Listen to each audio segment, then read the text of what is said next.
How do you know if you're successful, really successful?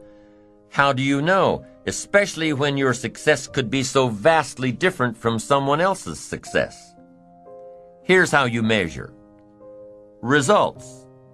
Making measurable progress in reasonable time. That's all life asks. Making measurable progress in reasonable time. So you've got to be reasonable with time. Don't be unreasonable with time, parents. Don't be unreasonable with time, managers, brokers, business associates. Have a little patience. You can't ask somebody every 5 minutes, "How are you doing now?" That's too soon. The guy says, "I haven't left the building yet. Give me a break." So 5 minutes is too soon to ask. So 5 years is what? Too long and too late. So what is reasonable time to ask for results as a measure of progress? Here's number 1. At the end of the day. You can't let more than a day go by without getting some things done, some letters written, having a conversation with your son or daughter. You can't postpone the important more than a day. When you work on the job, there are some things you've got to get done within a day. You've got to make some calls within a day. Your health disciplines, you've got to get those done within a day. You can't carry over. You can't say, "Well, I'll eat 9 apples 10 days from now." No, it's an apple a day. A day, some things you've got to get done within a day. So at 5 minutes to midnight and you haven't gotten your apple in yet, munch away and get it done. A day. Here's what's next. A week. Some things you've got to get done within a week. Stuff on the job, calls made, activities. A week is a good chunk of time. Can't let more than a week go by without taking a look and a measure to see how you're doing. John joins this little sales company. He's supposed to make 10 calls the first week, just to get acquainted out there in the marketplace.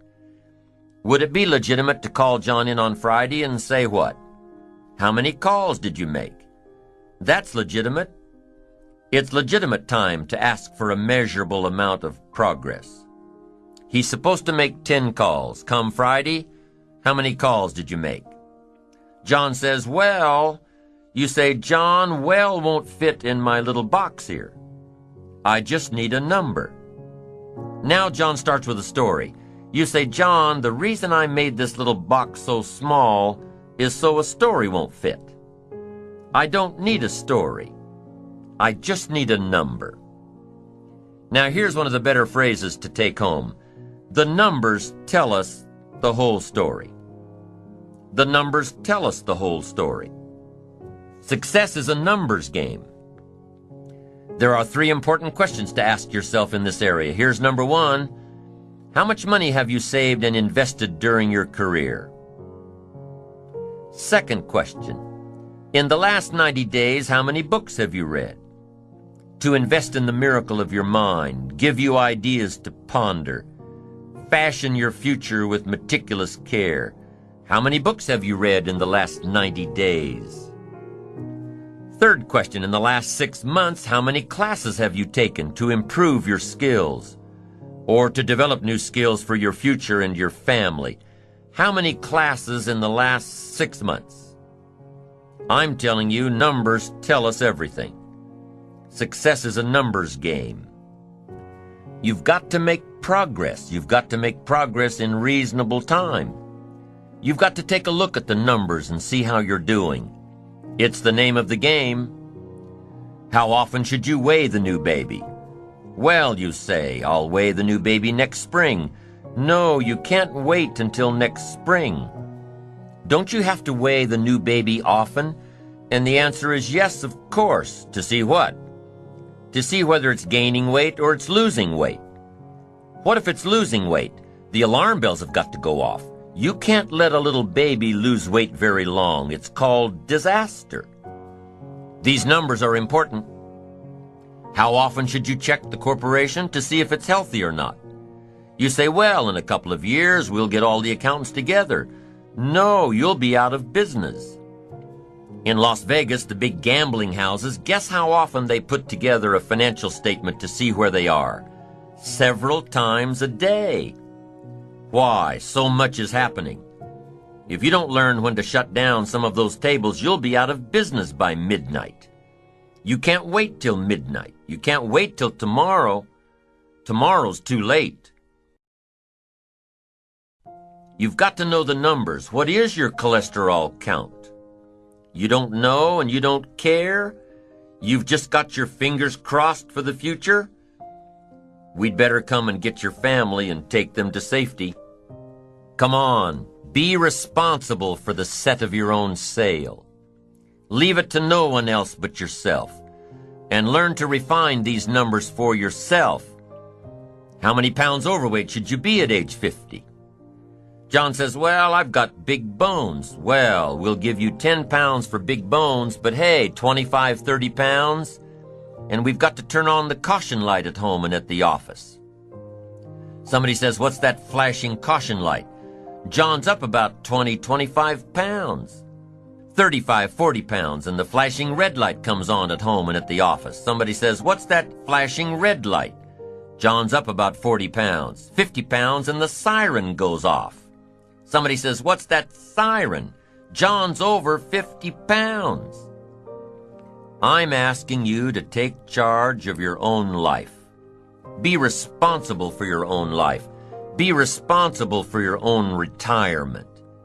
Be responsible for your own health. Don't just drift along with the crowd. Those who don't care to be responsible about the numbers, meticulous about the numbers. Some of these numbers have got to be coming down, like your cholesterol. Some of these numbers have got to be going up, like the number of books in your library. Don't be satisfied until you've looked at all your own numbers, and be responsible. Don't wait for somebody to come along. What if nobody comes along? You've got to be responsible yourself. Results are the name of the game. Let's check the numbers. Don't be satisfied with anything less than the best of numbers. Jesus walked along one day and saw a fig tree. Interesting story. And as Jesus looked suspiciously at this fig tree, he said to his disciples, "Does that fig tree have any figs?" Do you think that's an important question?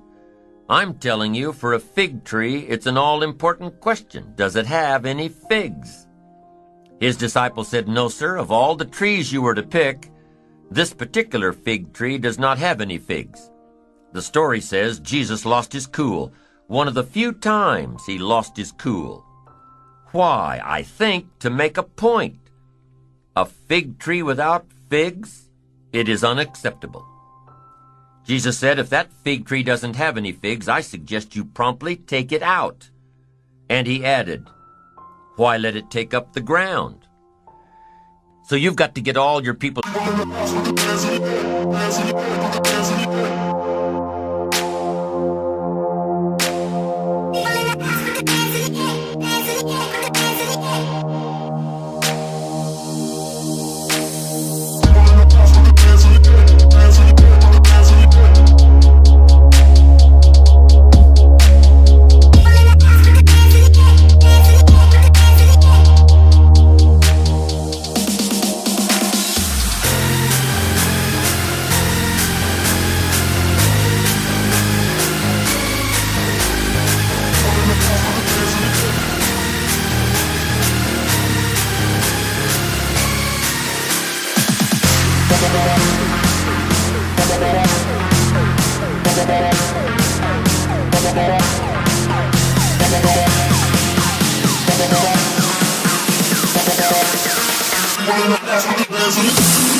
That's